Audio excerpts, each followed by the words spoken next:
Hello ನಮಸ್ತೆ welcome back to my channel. ಎಲ್ಲರೂ ಹೇಗಿದ್ದೀರಾ? ಸೊ ಇವತ್ತು ನಾನು ಒಂದು ಡಿಫ್ರೆಂಟ್ ಆದ ಟೊಮೆಟೊ ಬಾತ್ ಮಾಡ್ತಾ ಇದ್ದೀನಿ. ನಮ್ಮಮ್ಮ ಎಲ್ಲ ಮಾಡೋ ಶೈಲಿಯಲ್ಲಿ ಮಾಡ್ತಾ ಇರೋದು. ಸೊ ಲಂಚ್ ಬಾಕ್ಸ್ ಹಾಕ್ಕೊಡೋದಕ್ಕೆ ಆಯಿತು ಅಂತ ಮಾಡ್ಕೊಳ್ತಾ ಇದ್ದೀನಿ. ಒಂದು 4 ಟೊಮೆಟೊ ತೊಗೊಂಡಿದ್ದೀನಿ. ಅನ್ನ ಎಷ್ಟು ಬಳಸ್ತೀವೋ ಅದ್ರ ಮೇಲೆ ಡಿಪೆಂಡ್ ಆಗಿರುತ್ತೆ. ಟೊಮೆಟೊ, ಈರುಳ್ಳಿ ಹಾಗೆ ಕರಿಬೇವಿನ ಸೊಪ್ಪು ಇಷ್ಟೇ ಇದು ಒಗ್ಗರಣೆಗೆ ಬೇಕಾಗೋದು. ಮತ್ತೇನು ಬೇಕಾಗಲ್ಲ, ಶುಂಠಿ ಬೆಳ್ಳುಳ್ಳಿ ಅದೇನು ಹಾಕಲ್ಲ ನಾನು. ಸೊ ಬಾಣಲೆ ಮೇಲೆ ಸ್ವಲ್ಪ ಎಣ್ಣೆ ಹಾಕ್ಕೊಳ್ತಾ ಇದ್ದೀನಿ. ತೆಂಗಿನ ಎಣ್ಣೆ ಬಳಸ್ತಾ ಇದ್ದೀನಿ. ಹಾಗೆ ಕರಿಬೇವಿನ ಸೊಪ್ಪು, ಅದಾದಮೇಲೆ ಈರುಳ್ಳಿ ಹಾಕಿ ಇದನ್ನು ಚೆನ್ನಾಗಿ ಫ್ರೈ ಮಾಡ್ಕೊಳ್ತೀನಿ. ಸ್ನೇಹಿತರೆ, ನಮ್ಮ ಚಾನಲ್ಗೆ ಹೊಸಬ್ರಾದರೆ ದಯವಿಟ್ಟು ಸಬ್ಸ್ಕ್ರೈಬ್ ಮಾಡಿಕೊಂಡು ಸಪೋರ್ಟ್ ಮಾಡಿ. ಅದಾದಮೇಲೆ ಫ್ರೈ ಆದಮೇಲೆ ಟೊಮೆಟೊ ಹಾಕಿ ಮತ್ತೆ ಫ್ರೈ ಮಾಡ್ತೀನಿ. ಸೊ ತುಂಬ ಚೆನ್ನಾಗಿ ಬೇಯಬೇಕು ಇದು ಎಣ್ಣೆಯಲ್ಲೇ. ಹಾಗೆ ಇದಕ್ಕೆ ಸ್ವಲ್ಪ ಉಪ್ಪು ಹಾಕೋಣ ರುಚಿಗೆ ತಕ್ಕಷ್ಟು. ಇವಾಗ ಹಾಕೋದ್ರಿಂದ ಒಗ್ಗರಣೆಯಲ್ಲಿ ಇದು ಚೆನ್ನಾಗಿ ಬೆಂದ್ಕೊಳ್ಳುತ್ತೆ. ಮತ್ತೊಂದು ಸಲ ಕೈ ಆಡಿಸ್ಕೊಳ್ತಾ ಇದ್ದೀನಿ. ಸೊ ಇವಾಗ ಇದು ಬೇಯ್ತಾ ಇದೆ. ಈ ಥರ ನಮ್ಮಮ್ಮ ಮಾಡ್ತಾಯಿದ್ರು, ತುಂಬಾ ರುಚಿ ಆಗ್ತಾಯಿತ್ತು ನನಗೆ. ಸೊ ಹಾಗಾಗಿ ಇವತ್ತು ಯಾಕೆ ಟ್ರೈ ಮಾಡಬಾರ್ದು ಅಂತ ನಾನು ಮಾಡ್ತಾ ಇರೋದು. ಅನ್ನ ಕೂಡ ರೆಡಿ ಮಾಡಿ ಇಟ್ಕೊಂಡೆ. ಸ್ವಲ್ಪ ವಿಭಿನ್ನವಾಗಿ ಇರುತ್ತೆ ಇದು. ನಾನು ಒಂದು ಪುಡಿ ಮಾಡ್ಕೊಂಡಿದ್ದೀನಿ, ಮಸಾಲೆ ಪುಡಿ. ಇದು ಹೇಗೆ ಮಾಡೋದು ಅಂತ ನಿಮ್ಗೆ ಇವಾಗ ತೋರಿಸ್ತೀನಿ. ಇದರಿಂದನೇ ಇದಕ್ಕೆ ಟೇಸ್ಟ್ ಬರೋದು. ಮೊದಲಿಗೆ ನಾನೊಂದು ಸ್ವಲ್ಪ ಬ್ಯಾಡಗಿ ಮೆಣಸು ಹಾಕ್ಕೊಳ್ತಾ ಇದ್ದೀನಿ ಖಾರಕ್ಕನುಸಾರವಾಗಿ. ಹಾಗೆ 1.5 ಚಮಚ ಸಾಸಿವೆ ಹಾಕ್ಕೊಳ್ತಾ ಇದ್ದೀನಿ. ಹಾಗೆ 1 ಚಮಚ ಮೆಂತೆ ಹಾಕ್ತಾ ಇದ್ದೀನಿ. ಹಾಗೆ ಒಂದು ಸ್ವಲ್ಪ ಇಂಗು. ಇಷ್ಟು ಹಾಕಿ ಇದನ್ನು ಡ್ರೈ ಫ್ರೈ ಮಾಡಿಕೊಂಡು ರೋಸ್ಟ್ ಮಾಡಿಕೊಂಡು ನಂತರ ಇದನ್ನು ಪುಡಿ ಮಾಡ್ಕೋಬೇಕು. ಸೊ ಇದೇ ಮಸಾಲೆ ಪುಡಿ ಇದು ಈ ಟೊಮೆಟೊ ಬಾತ್ಗೆ ಹಾಕೋದು. ತುಂಬ ಡಿಫ್ರೆಂಟಾಗಿ ತುಂಬ ರುಚಿಯಾಗಿರುತ್ತೆ. ಮೆಂತೆ ಹಾಕೋದ್ರಿಂದ ಕಹಿ ಬರಲ್ವಾ ಅಂತ ಕೇಳ್ಬೋದು. ಖಂಡಿತ ಕಹಿ ಆಗಲ್ಲ, ಅಷ್ಟು ರುಚಿಯಾಗಿ ಘಮ ಘಮ ಅಂತಿರುತ್ತೆ. ಸೊ ನಮ್ಮ ಕಡೆ ಈರುಳ್ಳಿ ಕೂಡ ಹಾಕಲ್ಲ. ಇವಾಗ ನೈವೇದ್ಯಕ್ಕೆ ಮಾಡಬೇಕು ಅಥವಾ ಏನಾದರೂ ಹಬ್ಬದ ದಿನ ಮಾಡಬೇಕು ಟೊಮೆಟೊ ಬಾತ್ ಅಂದರೆ ಈ ಈರುಳ್ಳಿಯನ್ನು ಸ್ಕಿಪ್ ಮಾಡಿ ಮಿಕ್ಕಿದ್ದೆಲ್ಲ ಹಾಕಿ ಮಾಡ್ಬೋದು. ನಮ್ಮಮ್ಮ ಅದೇ ಥರ ಮಾಡ್ತಾಯಿದ್ರು. ಸೊ ಇವಾಗ ಅನ್ನ ಹಾಕಿ ಈ ಗೊಜ್ಜು ಥರ ಮಾಡ್ಕೊಂಡಿದ್ವಲ್ಲ, ಅನ್ನ ಹಾಕಿ ನಿಧಾನಕ್ಕೆ ಕಲಿಸ್ಕೊಳ್ತಾ ಇದ್ದೀನಿ, ಮಿಕ್ಸ್ ಮಾಡ್ತಾ ಇದ್ದೀನಿ.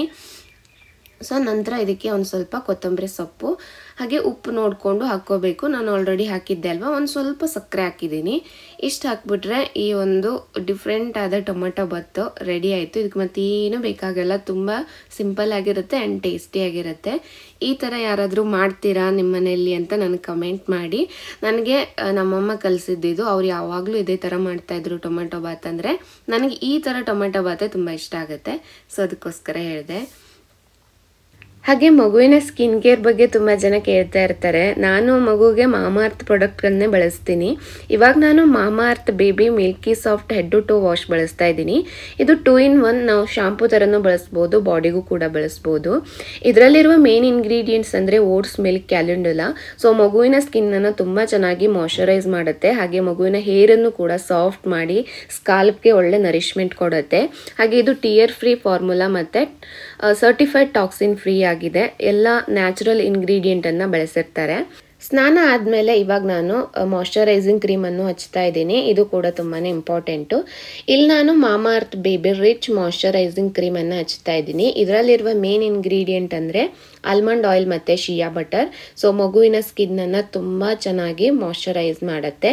ಹಾಗೆ ಇದೆಲ್ಲವೂ ಕೂಡ ಕೆಮಿಕಲ್ ಫ್ರೀ ಪ್ರಾಡಕ್ಟ್ ಆಗಿರುತ್ತೆ. ಮಕ್ಕಳಿಗೆ ನಾವು ಇದನ್ನು ಆರಾಮಾಗಿ ಬಳಸ್ಬೋದು.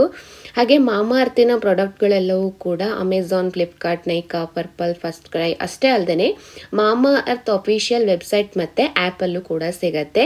ಹಾಗೆ ಇವಾಗ ನಿಯರ್ ಬೈ ಸ್ಟೋರ್ಗಳಲ್ಲೂ ಕೂಡ ಮಾಮಾಅರ್ತ್ ಪ್ರಾಡಕ್ಟ್ಗಳು ಸಿಗುತ್ತೆ. ಮತ್ತು ಮಾಮಾಅರ್ತ್ ಪ್ಲಾಂಟ್ ಗುಡ್ನೆಸ್ ಇನಿಷಿಯೇಟಿವ್ ಬಗ್ಗೆ ಹೇಳಬೇಕು ಅಂದರೆ 2025 ಒಳಗಡೆ ಇವರು 1 ಮಿಲಿಯನ್ ಗಿಡಗಳನ್ನು ನೆಡಬೇಕು ಅಂತ ಅಂದ್ಕೊಂಡಿದ್ದಾರೆ. ಹಾಗಾಗಿ ನಮ್ಮ ಪ್ರತಿಯೊಂದು ಆರ್ಡರ್ಗೂ ಕೂಡ ಒಂದು ಗಿಡವನ್ನು ಲಿಂಕ್ ಮಾಡಿ ಮೇಲ್ ಮಾಡ್ತಾರೆ. ಸೊ ದಟ್ ನಾವು ಕೂಡ ಒಂದು ಗಿಡವನ್ನು ನೆಟ್ಟಾಗುತ್ತೆ. ಹಾಗೆ ಇವರು ಇಂಡಿಯನ್ ಬ್ರ್ಯಾಂಡ್ ಕೂಡ ಹೌದು. ಮತ್ತು ನಂದೊಂದು ಕೂಪನ್ ಕೋಡ್ ಇದೆ, ಖುಷಿ 2024 ಅಂತ. ಅದನ್ನು ನೀವು ಬಳಸ್ಕೊಂಡ್ರೆ ಎಕ್ಸ್ಟ್ರಾ ಡಿಸ್ಕೌಂಟ್ ಕೂಡ ಸಿಗುತ್ತೆ. ಅದು ಮಾಮಾಅರ್ತ್ ಅಫಿಷಿಯಲ್ ವೆಬ್ಸೈಟ್ ಮತ್ತು ಆ್ಯಪಲ್ಲೂ ಕೂಡ ಲಭ್ಯ ಇರುತ್ತೆ. ಸೊ ಮಕ್ಕಳಿಗೆ ಈ ಥರ ಕೆಮಿಕಲ್ ಪ್ರಾಡಕ್ಟನ್ನು ನಾವು ಬಳಸೋದ್ರಿಂದ ಅವರಿಗೂ ಕೂಡ ಯಾವುದೇ ಏನೂ ಆಗೋದಿಲ್ಲ. ಹಾಗಾಗಿ ನಾನು ಪ್ರತಿದಿನ ಮಗಳಿಗೆ ಮಾಮಾಅರ್ತ್ ಪ್ರಾಡಕ್ಟನ್ನು ಬಳಸ್ತೀನಿ. ಇದರ ಲಿಂಕು ಡಿಸ್ಕ್ರಿಪ್ಷನ್ ಬಾಕ್ಸಲ್ಲಿ ಇರುತ್ತೆ. ಹಾಗೆ ತಿಂಡಿಗೆ ನಾನು ಶಾವಿಗೆ ಉಪ್ಪಿಟ್ಟು ಮಾಡಿದ್ದೆ. ಎಲ್ಲ ತರಕಾರಿನೆಲ್ಲ ಹಾಕಿ ಕಾರ್ನೆಲ್ಲ ಹಾಕಿ ಮಾಡಿದ್ರೆ ತುಂಬಾ ಇಷ್ಟ ಆಗುತ್ತೆ. ಸೊ ಲಾಸ್ಟಲ್ಲಿ ಸ್ವಲ್ಪ ಕೊತ್ತಂಬರಿ ಸೊಪ್ಪು ಹಾಕ್ತಾಯಿದ್ದೀನಿ. ಮತ್ತು ನಾನು ಲಾಸ್ಟಲ್ಲಿ ಒಂದು ಸ್ವಲ್ಪ ಶೇಂಗಾ ಕೂಡ ಹುರಿದು ಹಾಕ್ತೀನಿ, ಎಣ್ಣೆಯಲ್ಲಿ ಫ್ರೈ ಮಾಡಿ ಹಾಕ್ತೀನಿ. ಅದು ಬಾಯಿಗೆ ಸಿಗ್ತಾ ಇದ್ದರೆ ನಂಗೆ ತುಂಬಾ ಇಷ್ಟ ಆಗುತ್ತೆ. ಸೊ ತಿಂಡಿ ರೆಡಿ ಆಯಿತು. ಹಾಗೆ ಇಲ್ಲಿ ನಾನು ಆ್ಯಪಲ್ ಸ್ಮೂತಿ ಮಾಡ್ಕೊಳ್ತಾ ಇದ್ದೀನಿ. ಆ್ಯಪಲ್ ಸಿಪ್ಪೆನ ನಾನು ತೆಗಿತೀನಿ. ನೀವೆಲ್ಲ ಏನು ಮಾಡ್ತೀರಾ ಅಂತ ಕಮೆಂಟ್ ಮಾಡಿ. ನಂಗೆ ಸಿಪ್ಪೆ ಇದ್ದರೆ ಒಂಥರ ಅದೇನು ವ್ಯಾಕ್ಸ್ ಮಾಡಿರ್ತಾರೆ ಅಂತ ಗೊತ್ತಾಗಿಂದ ನಂಗೆ ಭಯ ಆಗುತ್ತೆ ಅದನ್ನು ಸಿಪ್ಪೆ ಗುಡಿ ತಿನ್ನೋದಕ್ಕೆ.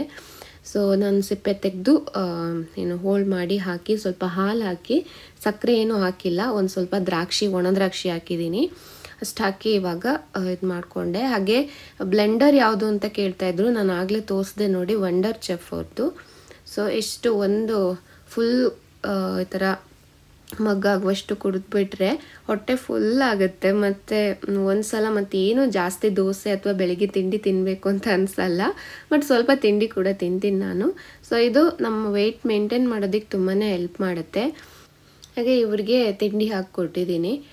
ಅನಗ ಇದಕ್ಕೆ ನೂಡಲ್ಸ್ ಅಂತ ಹೇಳ್ತಾಳೆ. ಶಾವಿಗೆ ಉಪ್ಪಿಟ್ಟಿಗೆ ಅಮ್ಮ ನೂಡಲ್ಸ್ ಮಾಡು ಅಂತ ಹೇಳ್ತಾ ಇರ್ತಾಳೆ. ಆವಾಗ ನಾನು ಶಾವಿಗೆ ಉಪ್ಪಿಟ್ಟು ಮಾಡಿಕೊಟ್ರೆ ಅವಳು ಅದೇ ನೂಡಲ್ಸ್ ಅಂತ ಅಂದ್ಕೊಂಡು ತಿಂತಾಳೆ. ಸೊ ಖಾರ ಒಂದು ಮಾಡದೇ ಇದ್ದರೆ ಆಯಿತು. ನಾವು ಏನು ಡೈಲಿ ಏನು ಫುಡ್ ಮಾಡ್ತೀವೋ ಅಡುಗೆ ಮಾಡ್ತೀವೋ ಅದನ್ನೇ ತಿಂತಾಳೆ, ಖಾರ ಒಂದು ಮಾಡೋಂಗಿಲ್ಲ ಅಷ್ಟೇ. ಸೊ ಅದಾದಮೇಲೆ ಸಂಜೆ ನಾವಿವಾಗ ಶ್ರುತಿ ಮನೆಗೆ ಹೋಗ್ತಾ ಇದ್ದೀವಿ. ಎಲ್ಲಿಗೆ ಹೋಗ್ತಿದ್ದೆ ನೀನು? ಹೇಳು, ಎಲ್ಲಿಗೆ ಹೋಗ್ತಿದ್ದ ಇದು ನಾವು? ಹೇಳು. ಶ್ರುತಿ ಆಂಟಿ ಮನೆಗೆ.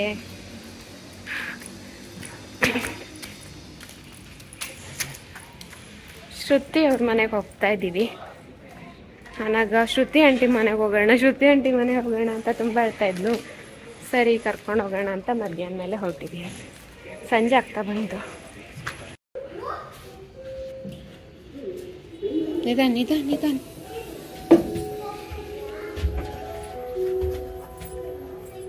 ಕೈ ಹಾಕೋಣ.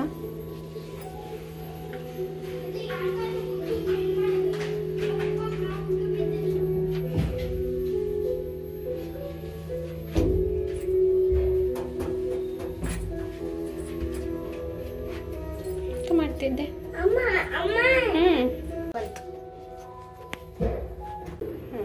ಹೋಗು, ನಡಿ. ಶ್ರುತಿ ಅವ್ರ ಮನೆಗೆ ಬಂದ್ವಿ. ನಾವು ಇದೇ ಬಿಲ್ಡಿಂಗಲ್ಲಿ ಇಲ್ಲೇ ಪಕ್ಕದ ಮನೆಯಲ್ಲಿ ಇದ್ದಿದ್ರಿಂದ ಆವಾಗಿಂದ ತುಂಬಾ ಪರಿಚಯ. ಸೊ ಅದರಲ್ಲೂ ಇವರು ನಮ್ಮ ಕಡೆಯವರು, ಕುಂದಾಪುರದವ್ರು ಆಗಿರೋದ್ರಿಂದ ಮತ್ತು ಒಂಥರ ಕ್ಲೋಸ್ ಬಾಂಡಿಂಗ್ ಬೆಳೆದಿದೆ. ಇವಾಗ 1 ವರ್ಷ ಮನೆ ಖಾಲಿ ಮಾಡಿ 1 ವರ್ಷ ಆದರೂ ಕೂಡ ನಮ್ಮ ಫ್ರೆಂಡ್ಶಿಪ್ಗೆ ಏನೂ ಕಡಿಮೆ ಆಗಿಲ್ಲ. ಸೊ ಇಲ್ಲಿ ಹೋಗಿ ಸುಮಾರು 1.5 ತಾಸಿನಷ್ಟು ಅಲ್ಲೇ ಮಾತಾಡ್ಕೊಂಡು ಇದ್ವಿ. ಅಲ್ಲಿ ಸಂಜೆ ಹೇಗಾಯಿತು ಅಂತಲೇ ಗೊತ್ತಾಗಿಲ್ಲ. ಆಮೇಲೆ ನಾನು ಮನೆಗೆ ಹೋದ್ಮೇಲೆ ವ್ಲಾಗ್ ಕಂಟಿನ್ಯೂ ಮಾಡ್ತೀನಿ. ಹಾಗೆ ಮನೆಗೆ ಬಂದಮೇಲೆ ಸುಮಾರು 8 ಗಂಟೆ ಸಮಯ ವ್ಲಾಗ್ ಕಂಟಿನ್ಯೂ ಮಾಡ್ತಾ ಇದ್ದೀನಿ. ಇನ್ನು 8 ಗಂಟೆ ಆಗಿರಲಿಲ್ಲ. ಅಡುಗೆ ಎಲ್ಲ ರೆಡಿ ಮಾಡಿಟ್ಟು ಒಂದು ಸ್ವಲ್ಪ ಕೆಲಸ ಇತ್ತು, ಅದನ್ನೆಲ್ಲ ಮಾಡ್ಕೊಳ್ಳೋಣ ಅಂತ ಬಂದು ಕೂತ್ಕೊಂಡೆ. ಹಾಗೆ ನನಗಿವತ್ತು ತುಂಬಾ ಖುಷಿ ಆಗ್ತಾ ಇತ್ತು. ಸುಮಾರು 1 ವರ್ಷದಿಂದ ಕಾಯ್ತಾ ಇದ್ದ ಕ್ಷಣ ಇವತ್ತು ಬಂತು. ಯಾಕಂದರೆ ನಾನು ಭೀಮಾದಲ್ಲಿ ಒಂದು ಗೋಲ್ಡ್ ಸ್ಕೀಮ್ ಹಾಕಿದ್ದೆ. ಹೋದ ವರ್ಷ ಹೇಳಿದ್ದೆ ನಿಮಗೂ ಕೂಡ ವ್ಲಾಗಲ್ಲಿ. ಸೊ ಅದು ಇವಾಗ ಮೆಚೂರ್ ಆಗಿದೆ. ಕಾಲ್ ಕೂಡ ಬಂದು ನೀವು ಗೋಲ್ಡ್ ತೊಗೋಬೋದು ಅಂತ. ಸೊ ಆ ಡಾಕ್ಯುಮೆಂಟೆಲ್ಲ ರೆಡಿ ಮಾಡಿ ಇಟ್ಕೊಳ್ತಾ ಇದ್ದೆ. ಹೋಗಬೇಕು ಆಮೇಲೆ ಅಂದರೆ ನೆಕ್ಸ್ಟ್ ಡೇ ಅಥವಾ ಒಂದಿನ ಬಿಟ್ಟು ಆನಂತರ ಹೋಗಬೇಕು ಅಂತ. ಸೊ ಇವಾಗಂತೂ ಒಂದು ಚಿಕ್ಕ ಗೋಲ್ಡ್ ತೊಗೊಳಕ್ಕೂ ಎಷ್ಟೊಂದು ದುಡ್ಡು ಬೇಕಾಗುತ್ತೆ. ಒಂದೇ ಸಲ ಇನ್ವೆಸ್ಟ್ ಮಾಡೋ ಶಕ್ತಿ ಅಂತೂ ನನಗಂತೂ ಇಲ್ಲ. ಸೊ ಹಾಗಾಗಿ ಪ್ರತಿ ತಿಂಗಳು ಒಂದಷ್ಟು ಅಮೌಂಟ್ ಸೇವ್ ಮಾಡಿ ಇಡ್ತಾ ಇದ್ದೆ ಗೋಲ್ಡಿಗೋಸ್ಕರ. ಸೊ ಅದು ಇವಾಗ ಟೈಮ್ ಬಂತು ಅಂತ ಹೇಳ್ಬೋದು. 1 ವರ್ಷದಿಂದ ಇದಕ್ಕೆ ಕಾಯ್ತಾ ಇದ್ದೆ. ಖುಷಿ ಆಗ್ತಾಯಿತ್ತು. ಎಲ್ಲ ರೆಡಿ ಮಾಡಿ ಇಟ್ಕೊಂಡೆ. ಅಂದರೆ ಅವರು ಕೊಟ್ಟಿರೋ ರಿಸಿಪ್ಟ್ ಎಲ್ಲ ಇರುತ್ತಲ್ಲ, ಅದನ್ನು ಮತ್ತು ಒಂದು ಕಾರ್ಡೆಲ್ಲ ಕೊಟ್ಟಿದ್ರು, ಅದನ್ನೆಲ್ಲ ಕೊಡಬೇಕು. ಮತ್ತು ನಾವು ಯಾವ ಬ್ರ್ಯಾಂಚಿಗೆ ಹೋದರೂ ಓಕೆ, ನಾವು ಎಲ್ಲಿ ಸ್ಕೀಮ್ ಹಾಕಿದ್ವೋ ಅಲ್ಲೇ ಹೋಗಬೇಕು ಅಂತ ಏನಿಲ್ಲ, ಬೇರೆ ಬ್ರ್ಯಾಂಚ್ಗೆ ಹೋದರೂ ನಡೆಯುತ್ತೆ. ಅದನ್ನು ನಾನು ಕಾಲ್ ಮಾಡಿ ಕನ್ಫರ್ಮ್ ಮಾಡ್ಕೊಂಡಿದ್ದೆ. ಯಾಕಂದರೆ ನಾನು ಸ್ಕೀಮ್ ಹಾಕಿರೋ ಬ್ರ್ಯಾಂಚಲ್ಲಿ ಅಷ್ಟೊಂದು ಕಲೆಕ್ಷನ್ನು ಇರ್ತಾ ಇರಲಿಲ್ಲ. ಹಾಗಾಗಿ ಬೇರೆ ಕಡೆ ಹೋಗಿ ಇನ್ನೂ ಸ್ವಲ್ಪ ದೊಡ್ಡ ಶೋರೂಮಿಗೆ ಹೋಗಿ ನೋಡಬೇಕು, ಭೀಮಾದಲ್ಲೇ ನೋಡಬೇಕು ಅಂತ ಅನಿಸ್ತಾ ಇತ್ತು. ಅದಕ್ಕೋಸ್ಕರ ಕೇಳ್ಕೊಂಡಿದ್ದೆ. ಅವ್ರು ನೀವು ಭೀಮಾದ ಯಾವ ಬ್ರ್ಯಾಂಚಲ್ಲಿ ಬೇಕಾದರೂ ತೊಗೊಳ್ಳಿ ಅಂತ ಹೇಳಿದ್ರು. ಹಾಗೆ ಇವರು ಏನೋ ಆಟ ಆಡ್ತಾ ಇದ್ದಾರೆ. ನಾನು ದೇವಸ್ಥಾನಕ್ಕೆ ಹೋಗಿದ್ದೆ. ಶ್ರುತಿ ಅವ್ರ ಮನೆಗೆ ಹೋದಾಗ. ಸೊ ಅಲ್ಲಿ ಅರ್ಚಕರು ನಮಗೆ ಕ್ಯಾಲೆಂಡರ್ ಕೊಟ್ಟಿದ್ದರು. ಅದರಲ್ಲಿ ದೇವಸ್ಥಾನದಲ್ಲಿ ಯಾವ್ಯಾವ ಕಾರ್ಯಕ್ರಮ ಇರುತ್ತೆ, ಯಾವತ್ತು ಎಲ್ಲನೂ ಕೂಡ ಡೀಟೇಲ್ಸ್ ಕೂಡ ಇರುತ್ತೆ. ಸೊ ಅದನ್ನು ನೋಡಿಕೊಂಡು ನಾವು ದೇವಸ್ಥಾನಕ್ಕೆ ಹೋಗ್ಬೋದು ಆ ಥರ. ಸೊ ಇವತ್ತು ಒಂದು ಪುಟ್ಟ ವೀಡಿಯೋನ ನಿಮ್ಮ ಜೊತೆ ಹಂಚ್ಕೊಂಡಿದ್ದೀನಿ. ಇವತ್ತು ಹಂಚ್ಕೊಂಡಿರೋ ರೆಸಿಪಿ ಎಲ್ಲ ಇಷ್ಟ ಆಗಿರ್ಬೋದು ಅಂತ ಅಂದ್ಕೊಳ್ತೀನಿ. ಇವತ್ತಿನ ವೀಡಿಯೋ ಮುಗಿಸ್ತಾ ಇದ್ದೀನಿ. ಇಷ್ಟ ಆದರೆ ಲೈಕ್ ಮಾಡಿ, ಸಬ್ಸ್ಕ್ರೈಬ್ ಮಾಡಿಲ್ಲ ಅಂದರೆ ಪ್ಲೀಸ್ ಸಬ್ಸ್ಕ್ರೈಬ್ ಮಾಡಿಕೊಡಿ. ಸಿಗೋಣ ಮುಂದಿನ ವೀಡಿಯೋದಲ್ಲಿ. ಅಲ್ಲಿವರೆಗೆಲ್ಲರೂ ಖುಷಿಯಾಗಿರಿ. ನಮಸ್ಕಾರ.